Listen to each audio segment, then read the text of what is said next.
This is Daniel's on, Wax is on for this week.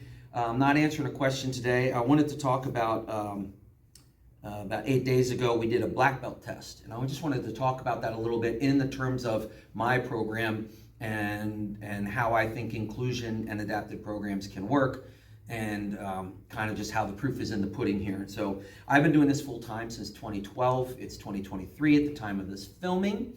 And last Sunday we had a black belt and red belt test. Those tests take about 4 hours, and both my black belts had an adapted program. One of my students had cerebral palsy, he has, and the other student has autism, and there are some very specific challenges that go with these two students. The three people testing for red belt in the same test are varying degrees of fully abled young men.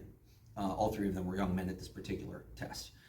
Then I had an adult student testing for red that had come in a few times. He has some health concerns, so he couldn't be in the room with everybody else. So he came in and saw me individually, and then we put him on Zoom so he could at least attend and do the test with everyone else at the same time, to go through the fitness test and go through all the drills and the ACAs and everything along with everybody else, because I like the environment of doing tests with several people together. I like that, and I feel that's part of what we do.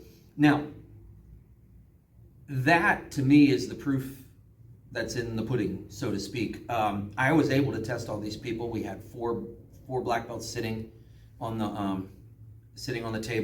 the table, doing this test, assessing these guys. And my tests are scored, and there's a series of points you can get throughout, and every little mistake you get loses points. And we're very nitpicky. And a black belt has to score 90% to get a black belt, and the red belts have to score 80 or 85%. I can't remember off the top of my head here, to get their red belt on the points. And so, the tests are just like special education and IEPs. The tests are slightly modified, adapted, accommodating to what the student needs. But they do have a score, and they do got to reach their score, or they don't pass. There's no such thing as a free belt in my school. So with my programs, the ability to do all 5 of those guys on the same mat and one person online, I think proves very conclusively that this is something that absolutely can work. So if you're wondering how, and you have any questions about how I do this stuff, feel free to ask. If you have your own program, and you're thinking, oh, I could not do that, that's okay. I highly recommend, if you want to be the best teacher you can be, at least start an adapted program. Just one night a week for students that can't necessarily train in the mainstream. It's going to make you a better teacher, and it'll help you develop strategies and put tools in your toolbox for adaptations, accommodations, and modifications. And that'll make you a better teacher. Plain and simple, it will make you a better teacher. If you want to be the best teacher you can be, teach the challenging students. And it is challenging to teach somebody in a wheelchair. It is challenging to teach somebody with cerebral palsy. It is challenging to teach somebody with cognitive delays. It'll make you a better teacher. But more importantly, you are giving those students that might not be able to find that anywhere else an outlet to receive the benefits of martial arts or whatever it is you teach. And so I'm kind of just taking this very successful black belt and red belt test memory of mine as an opportunity to say here online, yes, you can do it. It isn't impossible. You absolutely can do an inclusive program, but at the very least, you should think about starting an adapted program on the side, and then try to integrate your students into your main program as they get comfortable and you get comfortable teaching. So do that. Trust me, you won't regret it. You won't regret it. And if you've got hang-ups about it, or your system has hang-ups about it, because of the mythological dogma of the black belt must be, able to, defeat Chuck Norris, or whatever your myth is of your black belt. That is also why I founded a whole organization to help you out, to teach you how to do this.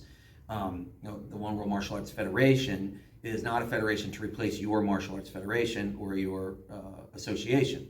It is literally there so that if you want to do an adapted program or an inclusive program, and your martial art has hang-ups about what can and cannot be a black belt, you can have these students you can become a better teacher.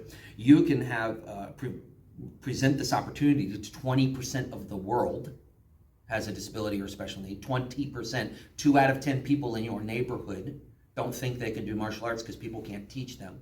2 out of 10, 20% of the world you're not reaching right now, you can reach if you do this.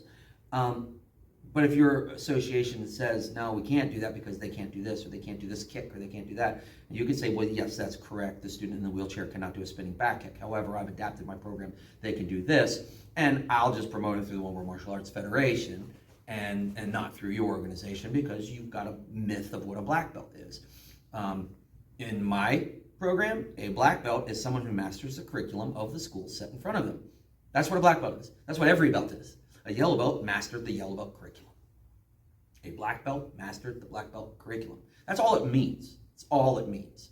Because if it meant anything else that people think it means, there'd be one black belt in the world until they lost. And the person that beat them would then become a black belt. Because that's the myth of the black belt. You gotta be able to, whatever, insert ridiculous thing here, kick butt, take names. You gotta be able to whoop 9 people in a bar fight. You gotta be able to fight 7 people at once. You gotta be able to beat any purple belt that comes up to you. And no, you don't. No, you don't. You just got to master the curriculum put in front of you, right? Because if it was anything other than that, then you, I mean, it's just absurd.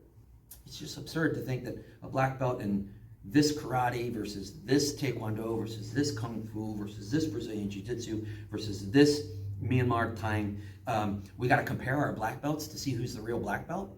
We all learned a different curriculum. We're all black belts in our curriculum. Our teacher said, you pass this curriculum. That's all it means. So once you get past the hang up of the myth of the black belt and you get into the reality of this is what a black belt means in my school, then you can decide whether this is right for you or not. But unless you only allow one black belt in your school at a time, then the idea that the black belt has to be the ultimate, insert fighter, brawler, whatever, technician, master technician, whatever it is. Okay, I can't help you there until you change your mind. But if you believe that your school has a curriculum, and if you master the curriculum, you deserve the recognition of that curriculum mastery, then